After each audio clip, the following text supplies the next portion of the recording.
suspected attack on a mosque in East Sussex as a hate crime. The entrance of the mosque in Peacehaven was damaged, along with a vehicle that was parked outside. Let's bring in our correspondent, Molly Malone, for a bit more on this. Morning to you, Molly. So what more do we know? Well, we know it was just before 10 o'clock last night that emergency services were called to reports of a fire. And this morning here, there's been a steady police presence. Some people that practice at this mosque just behind me have been turning up pretty upset by what they've seen. You'll probably be able to see just over my shoulder, there's a burnt-out car, and there is some blackened wall damage to the front entrance of the mosque. We know that no one was injured, but police here do say that they're treating it as a hate crime incident, and they're investigating it as a potential arson attack.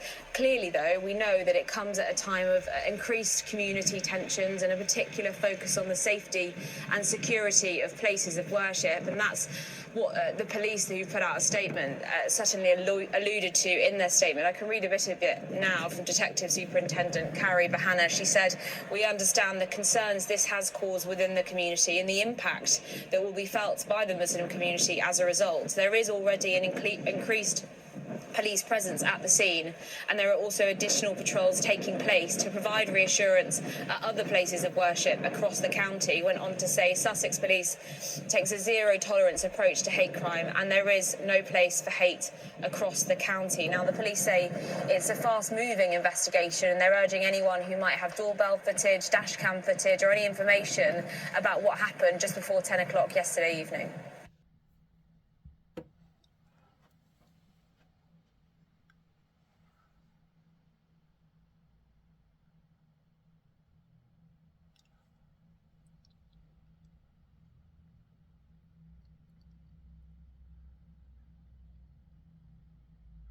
Barrister and commentator Stephen Barrett. Hi, Stephen.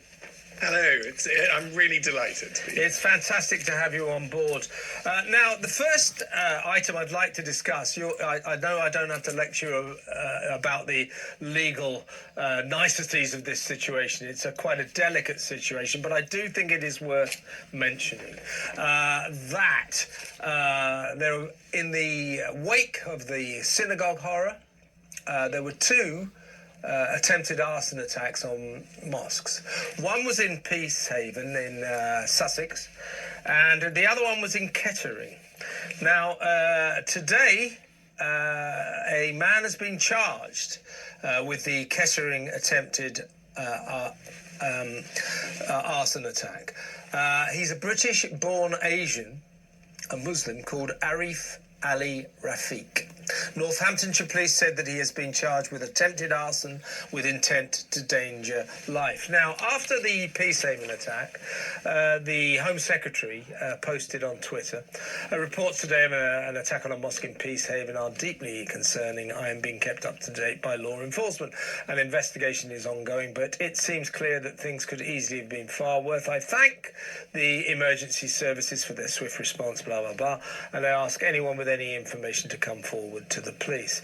At a time like this, we must stand united. This country's greatest strength has been its ability to build one nation from many communities. Attacks against Britain's Muslims are attacks against all Britons and this country itself.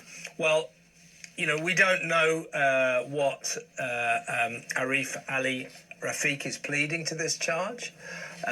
But, you know, you know what everybody thought. These are both retaliation attacks, religious retaliations, revenge attacks for the Islamist terrorist assault on the synagogue last Thursday.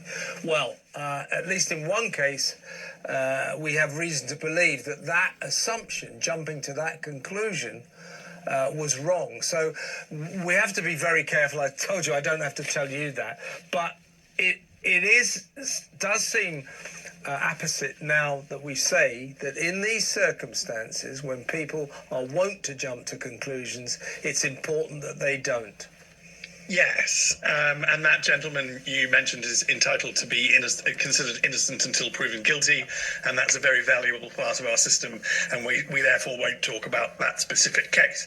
But we will talk about this phenomena, whereby we who may not hold woke opinions are denied the ability to point out the bleeding obvious when it comes to things like a man named Jihad murdering some Jews at a synagogue on the holiest day, which I think is enough. That's enough evidence. That's not no evidence. That's quite a lot of indicatory evidence. And yet we're told to shush and wait for the full investigation.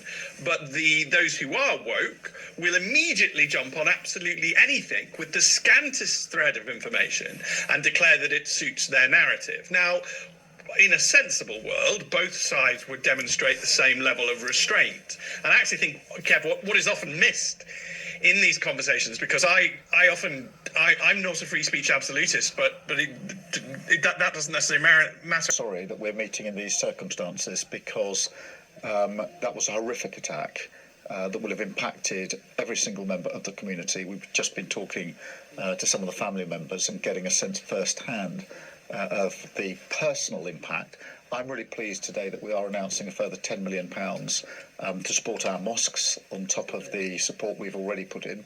I'm pleased to say that. I'm sad to say it as well, in a sense, because I wish we didn't need to put in more security. We shouldn't need to have security in places of worship. And it's sad that we do, but that just reflects the responsibility on me, on the Home Secretary, to do everything we can to tackle hate crime.